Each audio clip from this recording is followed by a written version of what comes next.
মুসলমানদেরকে বুঝতে হবে আল্লাহ ছাড়া মুসলমানদের আসলে কেউ নাই।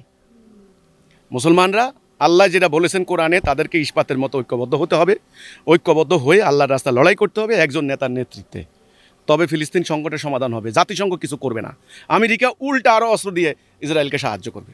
আজকে বাংলাদেশ, এখানে আমরা খুব গর্ব করি 92% মুসলমান।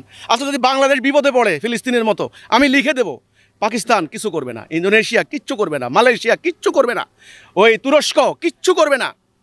ওরা বলবে হ্যাঁ এটা ঠিক হয় নাই, হ্যাঁ এই ধরনের বিচার হওয়া দরকার, জাতিসংঘের নিন্দা করা দরকার, এই কিচ্ছু করবে না।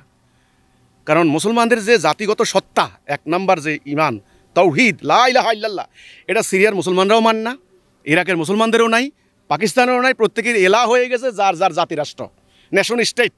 সরকার আলাদা, সংবিধান আলাদা, রাষ্ট্র আলাদা। কেউ রাশিয়ার সঙ্গে চুক্তি করে, কেউ আমেরিকার সঙ্গে চুক্তি করে, কেউ ইন্ডিয়ার সঙ্গে চুক্তি করে। তো এখন জাতিসত্তা তো নাই। এই ফিলিস্তিনি মুসলমানদের মুক্তির রাস্তা একটা। আরেকটা বিষয় হচ্ছে, সারা বিশ্বে যখন মুসলমানরা ঈদ উল ফিতর উদযাপন করছে, ঠিক সেই মুহূর্তে ফিলিস্তিনে লক্ষ লক্ষ মুসলিম তারা আজকে মানবতার জীবনযাপন করছে। তারা অনেকে জীবন হারিয়েছে, অনেকে জীবন হারানোর আশঙ্কায় ভুগছে। আমরা দেখতেছি যে এর ধরনের কোনো ঘটনা ঘটলেই আন্দোলন, মিছিল, মিটিং, মানববন্ধন এগুলো হচ্ছে। আসলে এগুলো কি কার্যকরী কোনো পদক্ষেপ? ফিলিস্তিনি মুসলমানদের করুণ পরিণতি আজকের নতুন নয়, 75-80 বছর হয়ে গেছে। আজকে তারা নির্মূল, কিছু নাই। এই যে আরব বিশ্ব ভোগ বিলাসের মত্ত, আরবদের টাকার অভাব, জনসংখ্যার অভাব, তেলের অভাব, তাইলে এই যে চতুর্দিকে কয়েক কোটি আরব, মধ্যখানে এই ফিলিস্তিন মুসলমানদের ভয়াবহ 80,000 গত খালি এক বছরে হত্যা করেছে, 35,000 খালি বাচ্চা।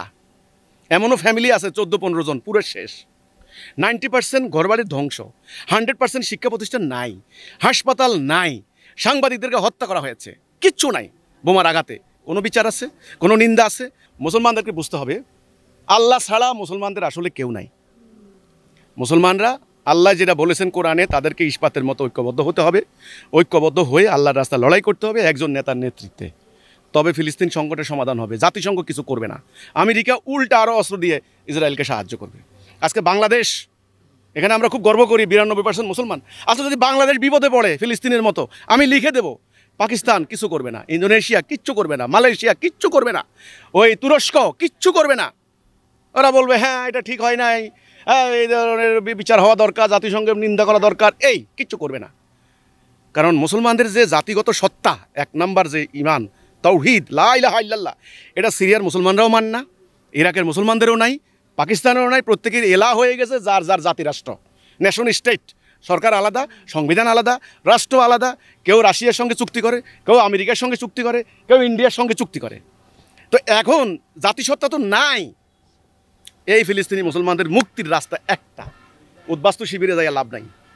বাঁচতে হলে রসুল যা শিক্ষা দিয়েছেন, যদি তারা কোরআনকে বিশ্বাস করে, রসুলকে বিশ্বাস করে, রসুলের সাহাবীরা যা করেছেন তাই করতে হবে। অর্থাৎ ঐক্যবদ্ধ হয়ে জানমাল দিয়ে আল্লাহর রাস্তায় জিহাদ করতে হবে।